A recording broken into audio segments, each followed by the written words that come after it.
deste ano do Jornal da Economia do Mar, além de coincidir com o início de 2018, recorda também 2017. Numa tentativa de fazer o balanço do ano nos vários setores da economia marítima, apresentamos nos famosos Minutos do Mar, com ilustres nomes, o que aconteceu de mais significativo em 2017 e o que é importante que se realize em 2018.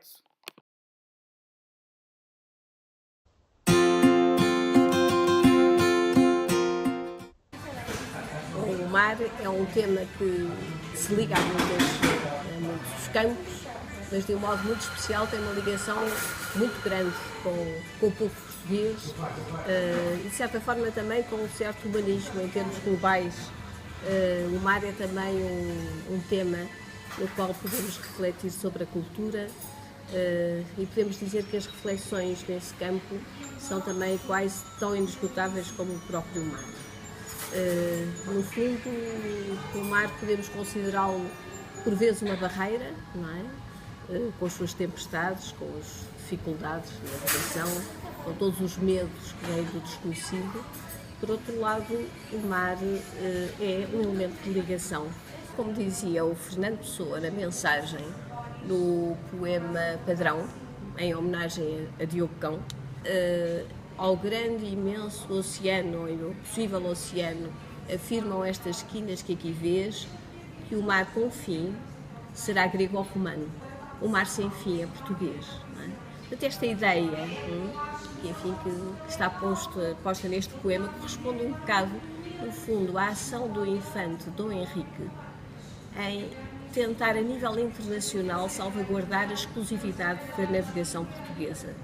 E, no fundo, criar, digamos aí, um alicerce para um império que podemos dizer que é um império marítimo, é um império mercantil, é um império feito de navegadores, é um império feito muito mais de água do que de terra, que esse império marítimo e de navegadores.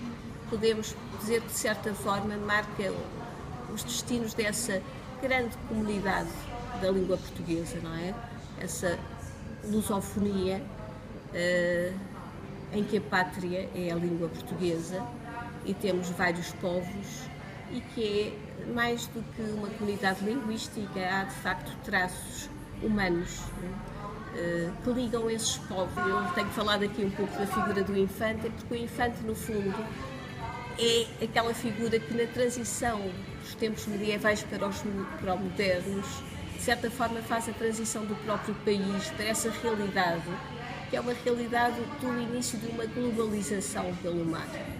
Se o português, digamos, se espalhou um pouco no mundo, também é interessante pensar que houve um interesse enorme, nomeadamente da parte de missionários, de várias congregações, de várias ordens religiosas, de estudar os costumes e as línguas desses povos. E, portanto, a nossa cultura é marcada desde muito cedo, desde o século XV, por todos esses aspectos, e o mar é um elemento de ligação. Portugal teve uma vocação extraordinária, única nesse campo. É muito interessante porque, no fundo, se pensarmos em lusofonia, pensamos, de certa forma, num humanismo português. Digamos também um humanismo diluído na água, não é? Diluído em vários povos, misturado com várias culturas. O professor Silva Dias dizia que há uma grande diferença entre as nações que viajam e as que relatam as viagens que os outros fizeram. Nós tivemos os primeiros impactos, nós tivemos o que nós podemos dizer o espanto do novo. Podemos perguntar o que é que, com relação aos tempos de hoje, permanece atual, ou o que é que a atualidade tem, ou são apenas... Eu penso que este debate que se mantém atual e necessário nos tempos atuais, há de facto reflexões do século XVI e do século XVII, basta lermos o nosso padre António Vieira, que vem precisamente dentro dessa linha, para percebermos que há questões que continuam profundamente atuais, foram definidas com uma precisão, com uma largueza de espírito muito, muito grande. Portanto, muitas vezes, talvez, se calhar, muita gente hoje se admiraria com a atualidade de muitas dessas reflexões, e no fundo foi fruto desses encontros entre os povos que surgiram. Então, fazendo um balanço daquilo que se passou em matéria de ciência e em particular das ciências do mar, destacava como aspectos positivos a produção científica nacional, que continua a ser muito relevante, portanto, não só em termos quantitativos, os principais indicadores que são geralmente utilizados neste contexto, mas também em termos do impacto que tem a investigação científica, portanto, seja pelas revistas onde são publicados os trabalhos, seja também pela internacionalização que é conseguida. Também a comunidade científica revelou uma grande capacidade de obtenção de financiamento, e eu diria de financiamento de diferentes origens, portanto, bastante diversificada. A maior parte dos centros de investigação consegue, por essa via, colmatar um bocadinho as fragilidades do nosso sistema, da volatilidade de alguns fundos e, portanto, dessa dinâmica que é também particular em Portugal.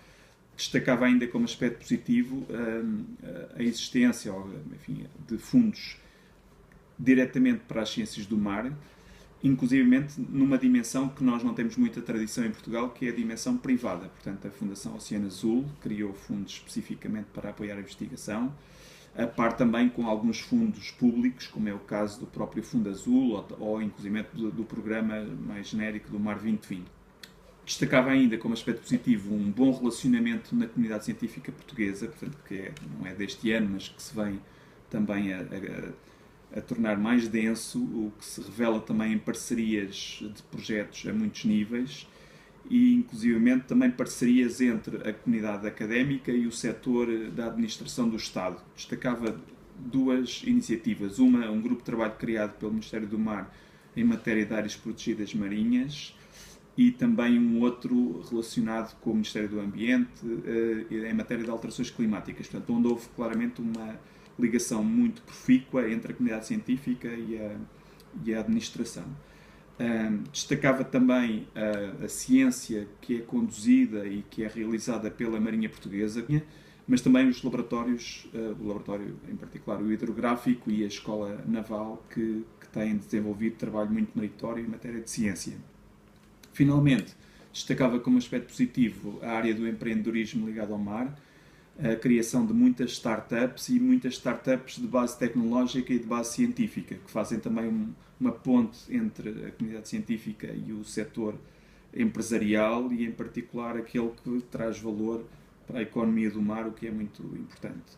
Como aspectos negativos, destacava a necessidade recorrente de reorganização do sistema científico português, que é claramente consumidora de tempo e de muitos outros recursos, e, portanto, eu penso que o sistema científico português merecia alguma estabilidade, coisa que não acontece nestes ciclos políticos, e, portanto, este ano estamos envolvidos num novo processo de reavaliação das unidades de investigação, criação ou fusão de existentes, o que, de facto, colide um pouco com essa estabilidade que eu julgaria necessária e bastante útil.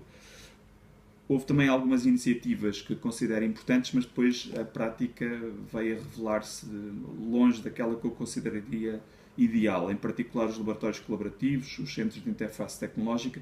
São boas ideias, mas o processo de concurso e o próprio todo o procedimento foi um pouco atabalhoado e eu penso que ficámos muito aquém no final daquilo que eram as expectativas iniciais.